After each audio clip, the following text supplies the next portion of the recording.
Welcome to the City Ground, where the Premier League resumes after the international break. Nottingham Forest taking on Chelsea in the early kick-off, and Ange Postecoglou is definitely a man under pressure. He said in yesterday's press conference that no matter what pressure he's under, his tenure in clubs as manager usually ends in a trophy. Well, it seems a little bit bleak at the moment for Forest fans, just 1 point above the relegation with no wins in his first 7 matches. They come up against Ange Postecoglou's search for a winning formula sees him make 5 changes today. Now, 200 days exactly since Matt Sells last kept a clean sheet, 19 games in total. And in front of the Belgian goalkeeper, it's again a back 3, with Murillo returning to the starting lineup after injury. Zinchenko also comes back in as a left wing-back with Douglas Luiz and Sankari restored in midfield. Nico Williams, by the way, is the only member of this entire team to have scored a goal this season. Gibbs White and Elliot Anderson provide more advanced support to the main striker, who today, for the first time since he ruptured his intestine when colliding with a post against Leicester in May, is Taiwo Awoniyi.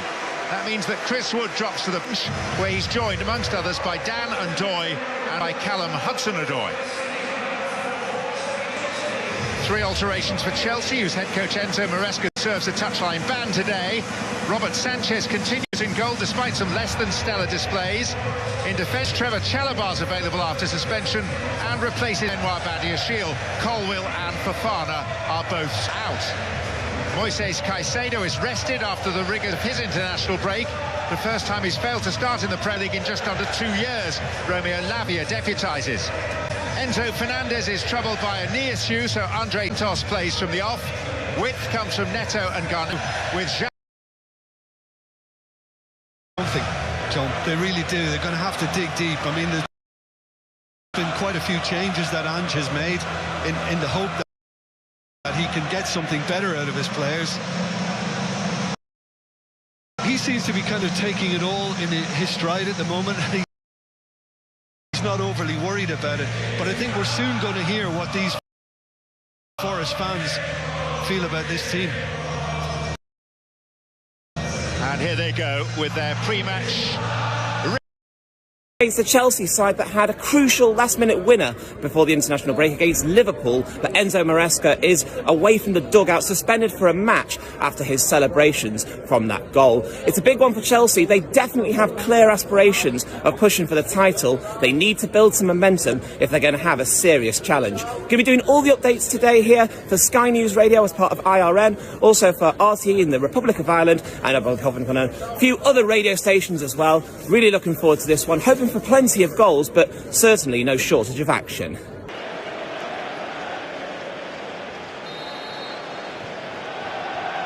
So off we go, and outside of all the statistics and the results, the relationship between the Forest manager and the Forest fans, Lucy, needs close attention as well today. Yeah, absolutely. I think it's key that Forest start well. Glenn said it before, you know, they're under pressure to get the first win under Postecoglou, and that first goal will be mightily important.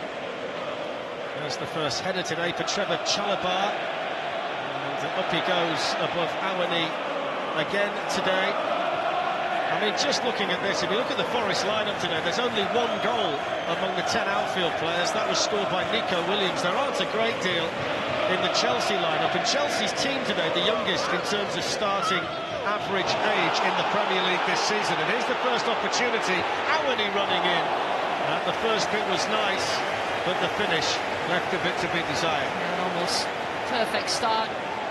Both teams struggling to put their best 11 out, but this is a chance. Awoniyi sort of go towards him, the Chelsea players, and it's a little bit of a loose pass, isn't it? Sort of stepped across, stepped beyond the ball. Couldn't get any sort of connection on it, but just got the crowd going, Darren. He's got the knack of scoring 1 or 2 important goals, Awoniyi. The big problem, he's not really been able to stay fit.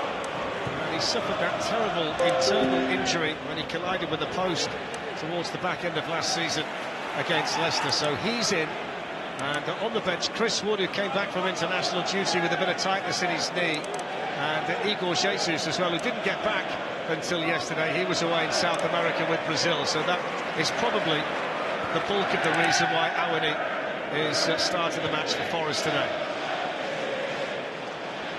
So Reece James. Now Pedro Neto, he was among the Chelsea players who was doubtful, but he managed to get a full training session in yesterday afternoon, so he's in the starting lineup for Enzo Maresca.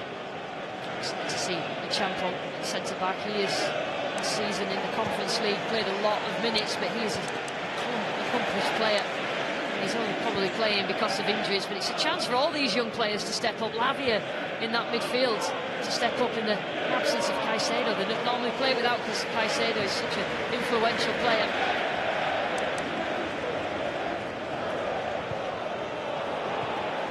James there feeling the pressure from Sangari.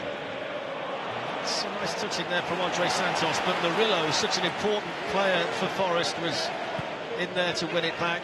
Only played 28 minutes since he was injured against Arsenal in Forest's third game of the season in the Premier League. Those minutes coming here against Midtjylland when he had to go off, but he's stuck with the back three as well today, Ange Postecoglou, so he's got Milenkovic, Murillo and Morato with the wing-backs, Zinchenko and Williams. Oh, and he's going to have a run here against Achiampong, who gets across there well and draws the foul.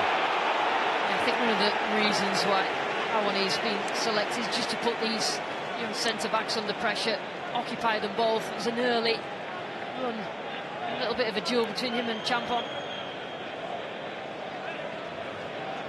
There's Douglas Luiz, who's back in the team as well, and kind of thinking back to the first 45 minutes we saw Forest play against Real Betis in Seville, opening night of the Europa League. He was as important as anybody in how they looked, and having him back in from the start's big for Postecoglou. Yeah, I think how they played in the second half shows how important sometimes you see how good a player is to your team when they're not playing, and he was key to just stringing things together. Here's James passing out there to Malo Gusto. He's got a midfield role again for Chelsea today. Here's Pedro Neto cutting in,